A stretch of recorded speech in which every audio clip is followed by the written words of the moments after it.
नमस्कार दोस्तों, स्वागत है आप सभी का यूट्यूब चैनल एडू वॉरियर्स पर। लेखपाल भर्ती परीक्षा 2022 से संबंधित ग्रामीण परिवेश से मैं प्रैक्टिस सेट 10th लेकर आई हूँ। इससे पहले मैंने आपके 9 प्रैक्टिस सेट कंप्लीट करवाए हैं जो कि ग्रामीण परिवेश से हैं। मैंने काफ़ी इंपॉर्टेंट क्वेश्चन को कवर करवाया अभी तक। यदि आपने वो वीडियोज़ नहीं देखे हैं तो डिस्क्रिप्शन बॉक्स में उनका लिंक दिया हुआ है प्लेलिस्ट का, आप वहाँ से जाके वो सारी वीडियोज़ देख सकते हैं। आज 10th प्रैक्टिस सेट है जो कि मैंने प्रीवियस में क्वेश्चन करवाए थे, उसके आगे का फेज़ है ये। चलिए, आज का फर्स्ट क्वेश्चन है 80।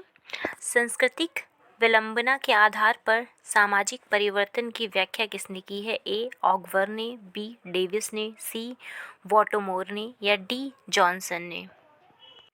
इस प्रश्न का उत्तर फ्रेंड्स ए है, ऑगबर्न ने सांस्कृतिक विलंबना के आधार पर सामाजिक परिवर्तन की व्याख्या की थी। ये जो प्रश्न है इस तरह के, इसमें कोई भी व्याख्या देने वाली है नहीं, ये आपको एज इट इज़ याद करने होंगे। यदि आपके ये प्रश्न आता है परीक्षा में तो इसमें आपका कोई भी शॉर्टकट या किसी भी आधार पर आप इसको ट्रिक नहीं बना सकते हैं, इसको आपको याद ही करना होगा, इसीलिए मैंने इसमें ज़्यादा व्याख्या नहीं की है। अगला प्रश्न है 81। रेखीय सिद्धांत के प्रमुख प्रतिपादक कौन है? ए स्पेंस, बी काम्टे, सी पैरेटो, डी मैकाइवर एवं पेज? इस प्रश्न का उत्तर ऑप्शन नंबर बी है, काम्टे ने रेखीय सिद्धांत का प्रमुख प्रतिपादक थे।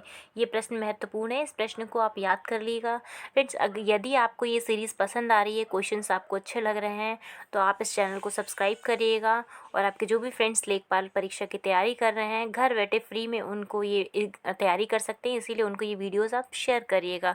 यदि आप इस वीडियोज़ की PDF चाहते हैं तो हमारा डिस्क्रिप्शन बॉक्स में टेलीग्राम का लिंक दिया हो, वहाँ से जाके आप टेलीग्राम चैनल ज्वाइन करिए, जहाँ आपको सारी PDF मिल जाएंगी अभी तक जितने भी प्रैक्टिस सेट किए हुए हैं। अगला प्रश्न है 82।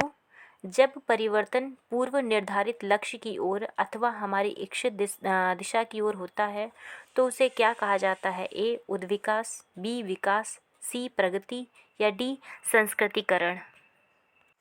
इस प्रश्न का उत्तर जब आप ध्यान से पढ़िएगा तो आपको मिल जाएगा। जब परिवर्तन पूर्व निर्धारित लक्ष्य की ओर अथवा हमारी इच्छित दिशा की ओर होता है तो उसे क्या कहते हैं? उद्विकास या विकास या प्रगति या संस्कृति? संस्कृतिकरण नहीं हो सकता है क्योंकि वो पूर्व निर्धारित या इच्छित दिशा की ओर जा रहा है, तो वो दिशा के ऊपर जा रहा है तो क्या डेवलपमेंट होगा, विकास होगा। इस प्रश्न का उत्तर ना कि उद्विकास होगा या प्रगति होगा।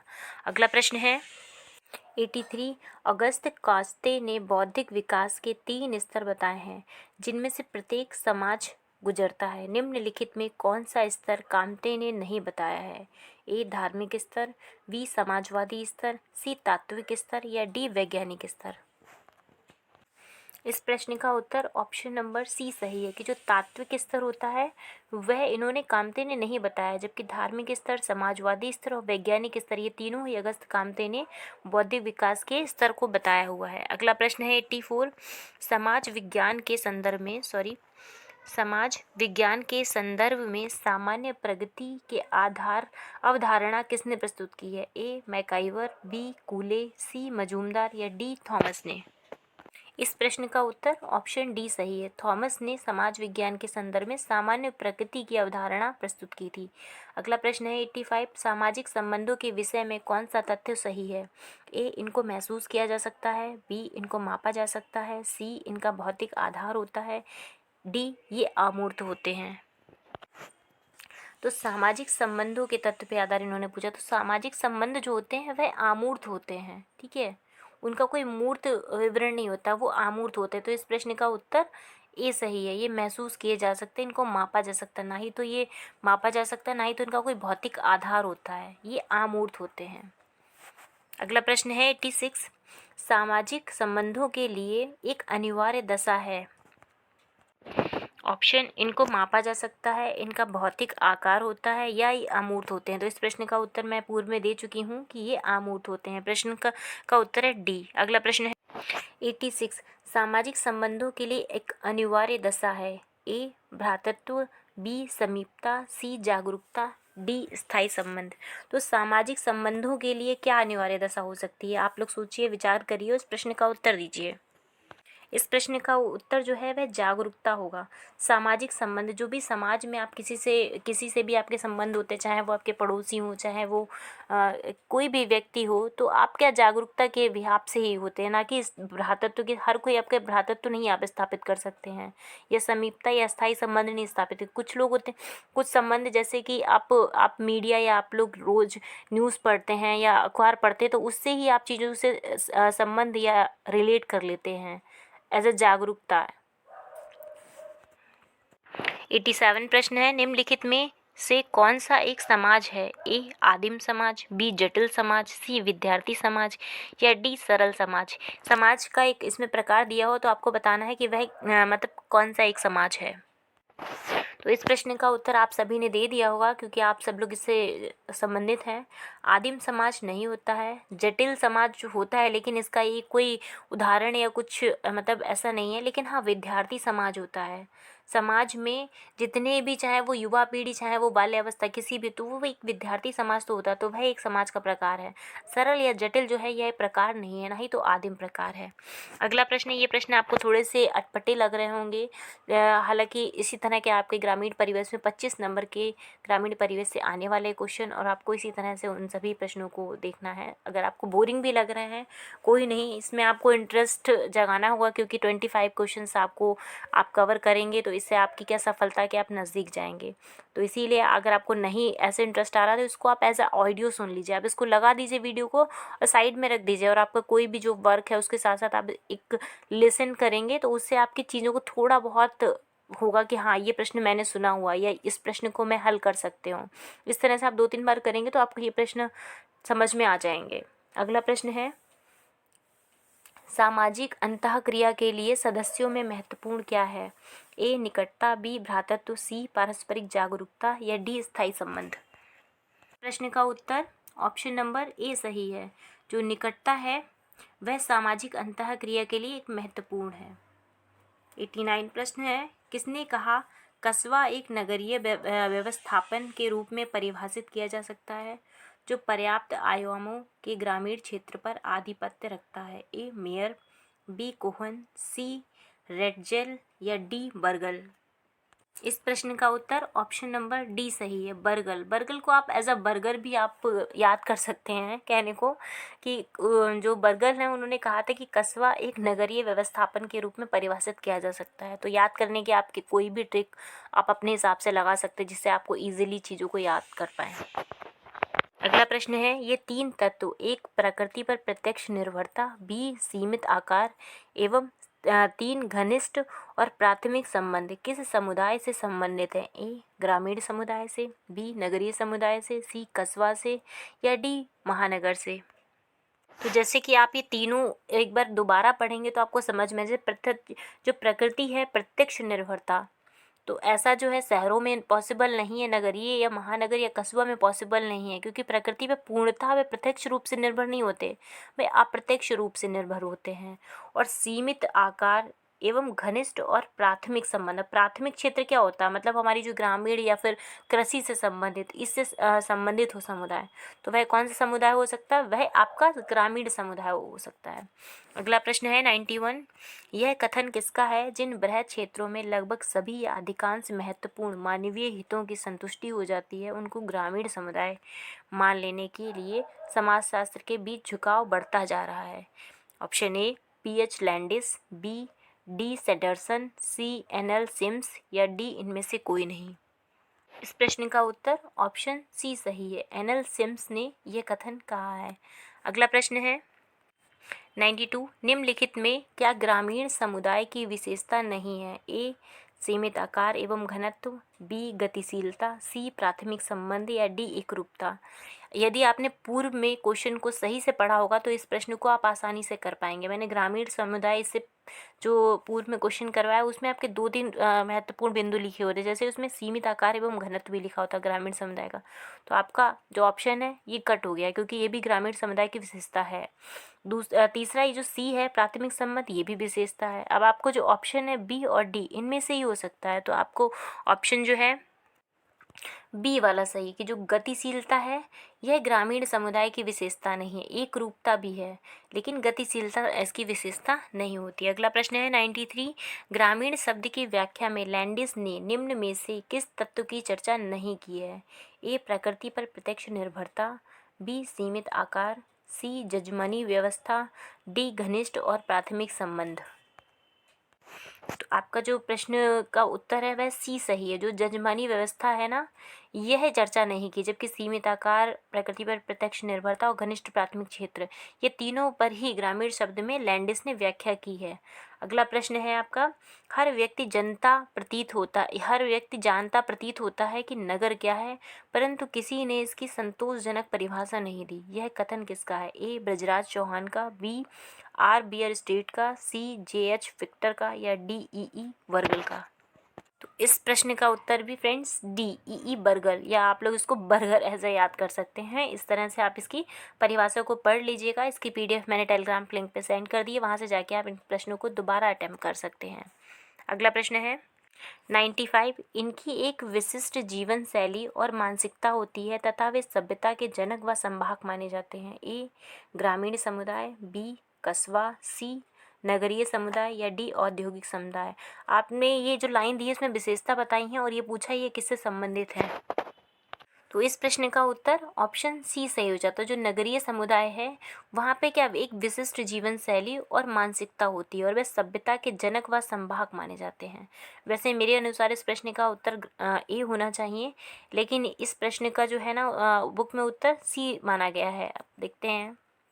अगला प्रश्न है 96, निम्नलिखित में से कौन सा कार्य आर्थिक सुधार की दृष्टि से स्थानीय पंचायतों द्वारा संपन्न कराया जाता है? ए कृषि सुधार, बी पशु नस्ल सुधार, सी ग्रामोद्योग, डी ये सभी।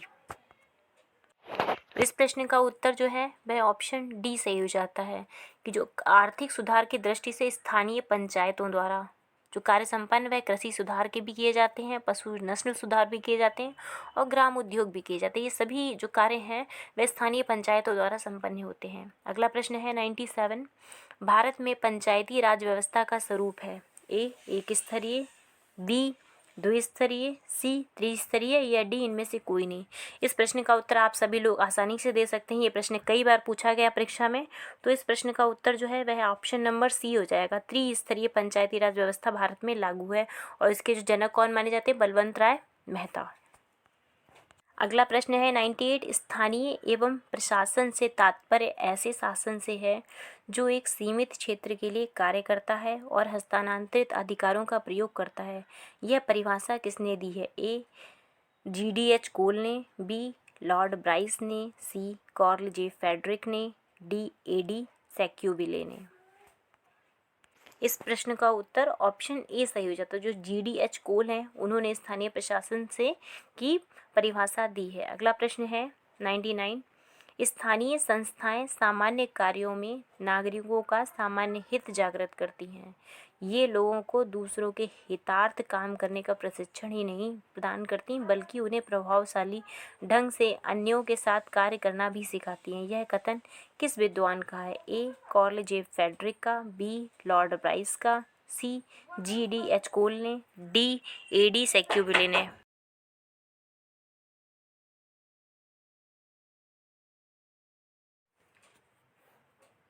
इस प्रश्न का उत्तर ऑप्शन बी सही है। लॉर्ड ब्राइस ने यह कथन दिया है। अगला प्रश्न है 100, निम्नलिखित में से कौन सी विशेषता नागरिकता की नहीं है? ए विभिन्नता, बी सामाजिक संबंधों की खंडीकृत विशेषताएं, सी भाग्यवादी समुदाय, या डी अंतः निर्भरता की उच्च मात्रा। तो इसमें से एक ऐसी जो है वो नगरीय की व्यवस्था नहीं है।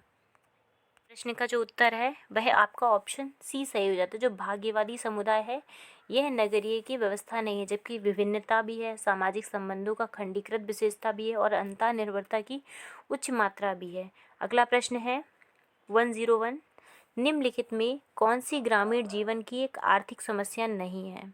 आप ये चीज़ बहुत ध्यान से पढ़िएगा कि इन्होंने नहीं पूछा है या है पूछा है, क्योंकि यहीं से आपका प्रश्न जो है वह गलत हो जाता है।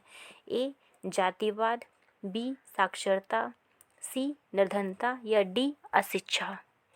इस प्रश्न का उत्तर ऑप्शन नंबर ए सही हो जाता है। जो जातिवाद है वह ग्रामीण जीवन की एक आर्थिक समस्या नहीं है, जबकि निर्धनता भी आर्थिक जीवन की समस्या है, साक्षरता भी है और अशिक्षा भी है, लेकिन जातिवाद जो है ये एक आर्थिक समस्या नहीं है। अगला प्रश्न है 102, न्याय पंचायत फौजदारी के मुकदमे में अधिकतम दंड कितना दे सकती है? ए 250 रुपये, बी 500 रुपये, सी 100 रुपये या डी 50 रुपये। इस प्रश्न का जो उत्तर है वह आपका ऑप्शन नंबर ए सही है, यानी 250 रुपये जो है वह आपका दंड निर्धारित कौन करता है? न्याय पंचायत, यदि फौजदारी के मुकदमों में आपका कोई भी दंड हो तो। ये प्रश्न अच्छा है, पूछा गया है प्रश्न, आप इसको याद रखिएगा। अगला प्रश्न है, निम्नलिखित में से कौन सा कारक पंचायत राज की असफलता से संबंधित है? ए प्रभावशाली नेतृत्व का अभाव, बी अशिक्षा, सी जातिवाद एवं गुटबंदी, डी उपयुक्त सभी। तो पंचायत राज की असफलता से संबंधित कौन? तो ये तीनों ही चीज़ें जो हैं वह असफलता से असंबंधित हैं। प्रभावशाली नेतृत्व का अभाव, अशिक्षा और जातिवाद, ये तीनों ही जो हैं वह पंचायत राज की असफलता का मुख्य कारण बनी हुई है व्यवस्था।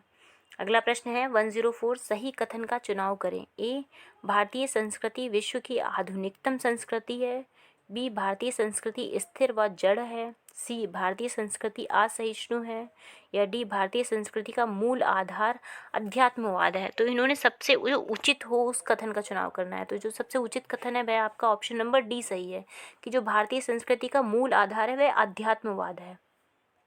अगला प्रश्न है 105, भारतीय संविधान में कितनी भाषाएं मान्य हैं? बहुत ही महत्वपूर्ण प्रश्न है और बहुत ही सरल प्रश्न है। यदि आप सभी ने संविधान पढ़ा हुआ तो ये उसके बेसिक क्वेश्चन है, ये आपको आसानी से प्रश्न आपने देखे होंगे।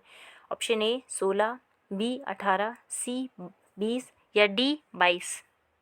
इस प्रश्न का उत्तर ऑप्शन डी सही है कि 22 भाषाएं हैं हमारे मूल संविधान में। मूल संविधान में 14 थी, उसके बाद संविधान संशोधन हुआ जिससे वर्तमान में 22 भाषाएं हैं।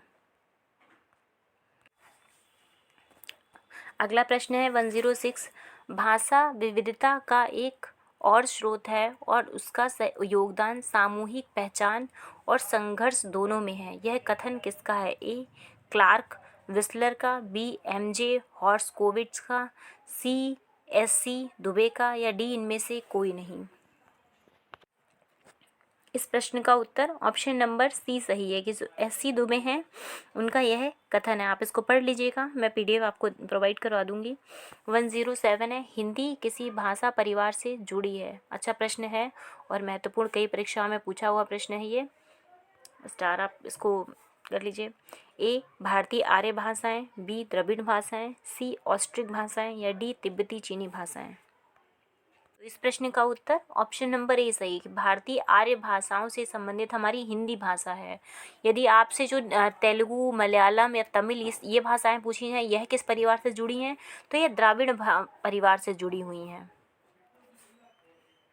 अगला प्रश्न है 108, तेलुगु किस भाषा परिवार से जुड़ी है? ए भारतीय आर्य भाषा, बी द्रविड़ भाषाएं, सी ऑस्ट्रिक भाषाएं या डी तिब्बती चीनी भाषाएं। इस प्रश्न का उत्तर आप सभी दे सकते हैं क्योंकि मैंने पूर्व में ये बात आपको बता दिया है। तो इसका ऑप्शन नंबर बी सही है। जो द्रविड़ भाषाएं हैं जैसे तेलुगु, मलयालम या फिर ये जितनी भी साउथ में राज्य हैं वहाँ पर जो भाषाएं बोली जाती हैं, कन्नड़ वगैरह, ये सब हमारी द्रविड़ भाषा परिवार से संबंधित हैं। अगला प्रश्न है 109, द्विज बनने की प्रक्रिया से संबंधित संस्कार कौन सा है? अब 16 संस्कार होते हैं, उन 16 संस्कार में से एक संस्कार पूछा गया कि द्विज बनने की जो प्रक्रिया होती है वह संस्कार कौन सा है? तो इस प्रश्न का जो ऑप्शंस हैं, जात कर्म संस्कार, बी चूड़ाकरण संस्थान या सी उपनयन संस्कार या डी विद्या प्रारंभ संस्कार। अब आपको ये सारे 3 संस्कार पता हो या ना पता हो, लेकिन आपने उपनयन संस्कार अवश्य सुना होगा। उपनयन जो संस्कार है वह द्विज बनने की प्रक्रिया या द्विज संस्कार भी इसको बोला जाता है, जिसको आप सभी लोग क्या यज्ञोपवीत संस्कार के नाम से या फिर कई जो लोकल लैंग्वेज वहाँ पे जनेऊ भी इसको बोलते हैं। इस तरह से आप जानते हैं। द्विज का मतलब होता है ब्राह्मण। तो आप सभी लोगों ने देखा होगा, ये एक संस्कार होता है जिसमें जो लड़का होता है वह अपने गृहस्थ धर्म को मतलब त्याग कर, और जो तपस्वी, एग्जैक्ट मैं भी नहीं बता सकती हूँ, इस तरह के संस्कार को फॉलो करता है। अगला क्वेश्चन है 110, आधुनिक समाज में समानता का प्रमुख आधार क्या है? ए नातेदारी या रक्त संबंध, बी राष्ट्रीयता, सी समान स्वभाव व रुचियाँ, डी मित्रता। तो इस प्रश्न का उत्तर ऑप्शन नंबर बी सही है, राष्ट्रीयता। आधुनिक समाज में समानता का प्रमुख आधार है कि राष्ट्रीयता, यानी हम लोग की राष्ट्रीयता क्या है? भारतीय हैं। तो ये क्या है? एक समानता को, ये नहीं कोई कहता है कि मैं उत्तर प्रदेश का निवासी हूँ, या मैं अगर आपसे इंटरनेशनल लेवल से कोई पूछा जाता है तो आप कहाँ के मूल निवासी हैं, तो आप अपने लोकल गाँव, शहर या प्रदेश का नाम नहीं बताते हैं, आप भारतीय हैं ये बताते कि आई एम इंडियन। तो आपका क्या जो राष्ट्रीयता है वह आपकी समानता का प्रमुख आधार है। अगला प्रश्न है 111, निम्नलिखित में से कौन सा समुदाय है? ए विश्व समुदाय, बी क्लब, सी गांव, या डी कर्मचारी संघ। तो इस प्रश्न का उत्तर आप सभी लोग दे सकते हैं। इस प्रश्न का उत्तर सी सही है। ग्रामीण समुदाय या गांव समुदाय या नगरीय समुदाय, दो तरह के समुदाय होते हैं। अगर आपसे पूछा जाए समुदाय कितने प्रकार के होते हैं, तो दो होते हैं, एक ग्रामीण समुदाय, दूसरा नगरीय समुदाय। तो अगला प्रश्न है आपका 112, निम्नलिखित में से कौन सी संस्था है? ए मानव समाज, बी महाविद्यालय, सी दुकान, या डी राष्ट्रीय। तो इस प्रश्न का उत्तर ऑप्शन नंबर बी सही है। महाविद्यालय जो है वह एक संस्था है, ना कि मानव समाज, ना दुकान, ना राष्ट्र। राष्ट्र क्या है? ये हमारा एक आधार है समानता का, वो भी। 113 प्रश्न है, निम्नलिखित में से कौन सी समिति नहीं है? ए परिवार, बी विवाह, सी जातीय समूह, डी खेल, या टीम।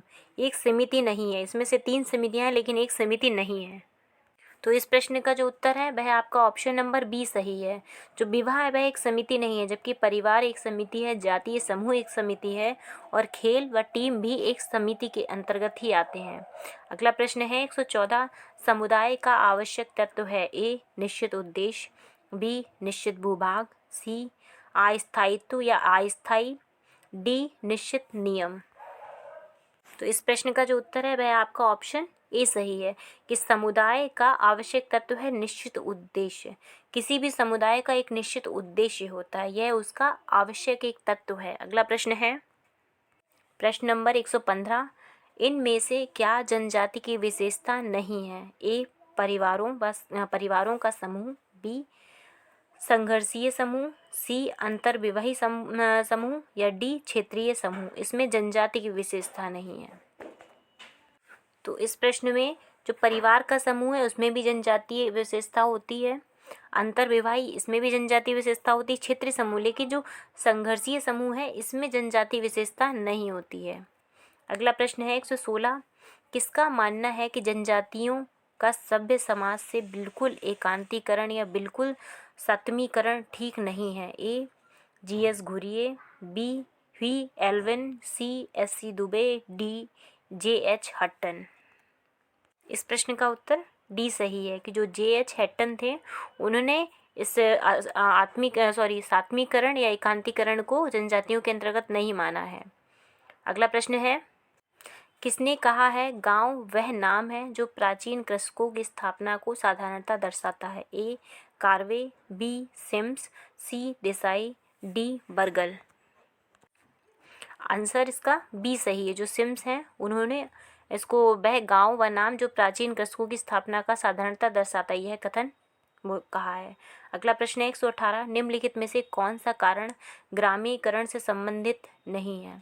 ए अंधविश्वासी स्वभाव, बी पूर्वज पूजा में आस्था, सी स्थानीय अनुभवों का प्रभाव, या डी नगरीय संस्कृति। तो इसमें 3 ऐसी जो चीज़ें हैं जो ग्रामीण से संबंधित हैं और एक ऐसा है जो ग्रामीण सभ्यता से संबंधित नहीं है। प्रश्न का उत्तर आप सभी लोगों ने दे दिया होगा कि ऑप्शन नंबर जो डी है वो नगरीय संस्कृति वह ग्रामीणकरण से संबंध नहीं है, जबकि अंधविश्वास भी ग्रामीण जनता में होता है, पूर्वज पूजा भी वहाँ मानी जाती है और स्थानीय अनुभवों का प्रभाव भी लोग उसी को मानते हैं, उसी के आधार पे आगे की चीज़ों को कार्य करते हैं। 119 प्रश्न है, लघु स्तरीय परंपराओं से समाज की एक बृहद परंपरा का निर्माण हो जाता है, यह कहलाता है? ए ग्रामीणकरण, बी सर्वव्यापीकरण, सी वैश्वीकरण, डी ये सभी। तो इस प्रश्न का उत्तर है, कई लोगों ने इस प्रश्न का उत्तर डी लगाया होगा, जो कि एकदम गलत है।